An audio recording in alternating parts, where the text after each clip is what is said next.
It's a lot better in the sunlight, man. Looks good outside. It detailed up nice, didn't it? Yep. Where's the shifter booter? What's the deal? Didn't restore the car, Darren. Didn't restore the car. I didn't get paid to do a restoration. It's a collision job. I understand that. So what do you want me to do on every collision job? Put a boot back on it? Why don't I just go to the dealership, buy people new cars when they get wrecked? The 70 Charger RTSC came to us about 6 months ago. It had gotten hit pretty hard in the rear end. The insurance company was going to total the car when the owner reached out to me to say, hey, what can I do? I don't want to lose my car. I got involved to find out that if I were able to keep my repair costs under a certain dollar amount, that we'd be okay to repair it. And that's what we did. I made some concessions. I called our friends at Auto Metal Direct and said, we got to work together. All that was required of us was just the collision work that was done to it. Is that mine? Yeah, where'd you find that at? In the back seat. Oh, yeah. Did you leave Yeah, it that there? was my fault. Anyways, so the only thing that was required of us to fix was the damage that it came in with. The back end was completely messed up. It was folded in like an accordion. It's a lot better in the sunlight, man. Looks good outside. It detailed up nice, didn't it? Yep.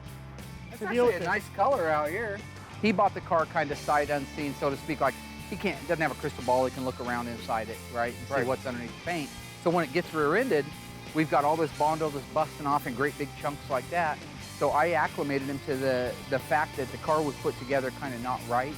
So we fixed a whole bunch of things that weren't part of the collision, didn't charge anybody to do it, just so that we could have the right car when we're done and stand behind it. Yeah. And that's what we do. That's great. Behind it, aren't we? Auto Metal Direct made that car come back on the road. The reason being, one, they make the parts for it. People think of the replacement parts at A&D and Legendary and Tony's parts as restoration parts, but they can also be collision parts. This is a classic example of a rear-end collision that went through insurance and got repaired and back to pre-loss condition. Of course, the frame was a little bit out of alignment. The guys fixed that. Eclipse makes the measuring system. We use that in this particular case to set the height and the length of the rails. We treated this job just like a regular collision job. Body men out there, they know what it's like. We treated this job the exact same way. We measured the unibody to make sure that it was square to its original specifications before we started welding up metal. Then we went through with our brand new AIM spot welder, beautiful piece of equipment, spot welded every single spot on the car where it's supposed to be spot welded, and we MIG welded where we couldn't reach. That was the way it went. Where's the shifter booter? What's the deal? Didn't restore the car, Darren. Didn't restore the car. The Charger, as I've said before, was a collision job, no different than if you brought in a 1995 Honda Civic that was hit in the ass. I'm not going to be responsible to detail under the hood of that car or to fix things on the car that are not associated with the lots. So it's usual you never quite finish them even when they go. No, I didn't Darren, get that's how paid the to car do a came out. restoration. It's a collision job. I understand that. So what do you want me to do on every collision job? Put a boot back on it? Why don't I just go to the dealership and buy people new cars when they get wrecked? He wanted the 71 to 74 tips on it. That's what he had on it before, so he wanted us to put them back on, so we did. Tom had accurate exhaust. Are those the same got us tips hooked or up used with all ones that. or new ones? Or No, what they're the same tips that he had on it. And as soon as they get in the new machine gun tips, I'm going to ship them to the guy. He's a mechanic, so he'll put those on himself. Same thing with the mirrors. He's having his body shop there at the dealership he works at. They're going to do the mirrors on it. That's why they're not on there right now. We detailed out the SE emblems, which I think looks pretty good. Is this missing some trim here? He wanted those taken off. He wanted the belt moldings taken off. And what's weird is all Chargers had belt moldings, so we had to actually modify this piece. The piece he gave us was for like a Roadrunner. It did not fit. It left too big of a gap. So that's the only way you could have it without belt moldings.